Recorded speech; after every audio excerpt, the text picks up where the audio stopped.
Squid Game Season 2 is a dystopian reflection of capitalism's dark side. The second season of Squid Game, Netflix's most-watched show of all time, has been eagerly awaited by many. The first season featured players participating in a series of deadly children's games to win prize money.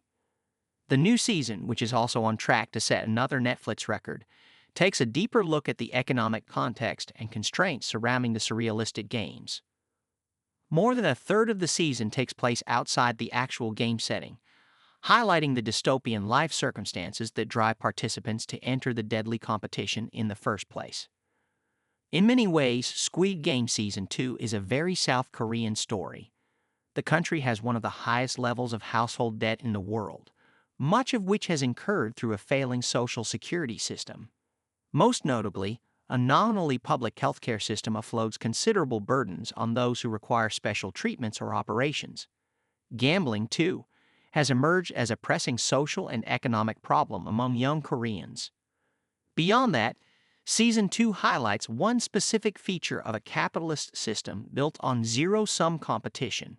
People are drawn into it because of the promise of fairy tale wins for a few, despite it resulting in devastating losses for the many. The illusion of choice. In contrast to other contemporary critiques of capitalism that tend to highlight the players behind the scenes, Squid Game unearths the reasons why the general public plays along with the system in the first place. It's a depiction of a very real individual financial abyss. Squid Game doesn't shy away from the motive of greed, a sentiment famously encapsulated in the 1987 film Wall Street.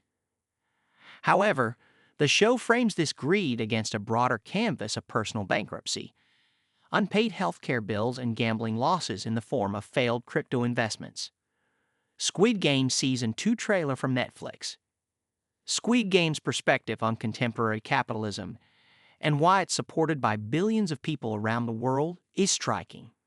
Crumbling public services, privatized insecurity, and unattended health issues are not mere side effects of neoliberal economic policies. They are designed to push people into the system. Almost all the players in the game see it as the only option left for them. No one enters the game willingly. They are all thrust in it involuntarily out of necessity. It is a role in this game that provides the hope of steering clear of the potential abyss against which a declining middle class in many capitalist economies has survived.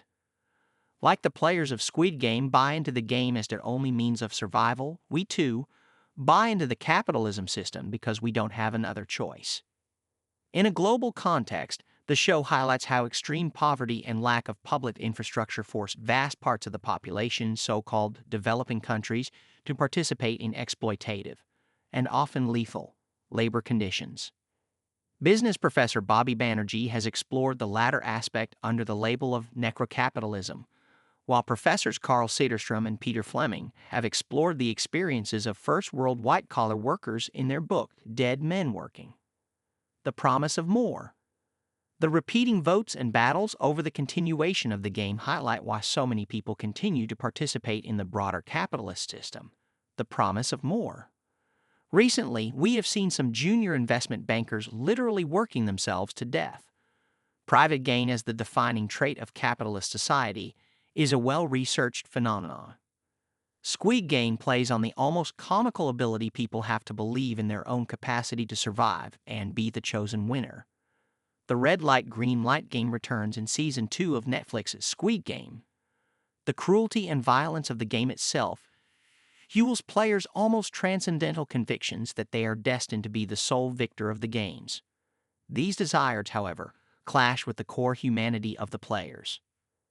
Camaraderie develops as the players work together, and family ties, past friendships, shared experiences, compassion, and spirituality all have a clear presence in the show. But in the end, they are overshadowed by the rigid logic of the overarching game. The most scandalous recent example for such behavior is American financier Bernie Madoff, who ruthlessly defrauded family and kinship in the Jewish community for his personal gain. Temporarily embarrassed millionaires. Some critics bemoan that Season 2 is too focused on the lives of the players, with the actual games not beginning until Episode 4. However, This shift arguably makes the relationship between the players' real lives and the games much more explicit. In turn, it makes the show's critique of capitalism even more pronounced.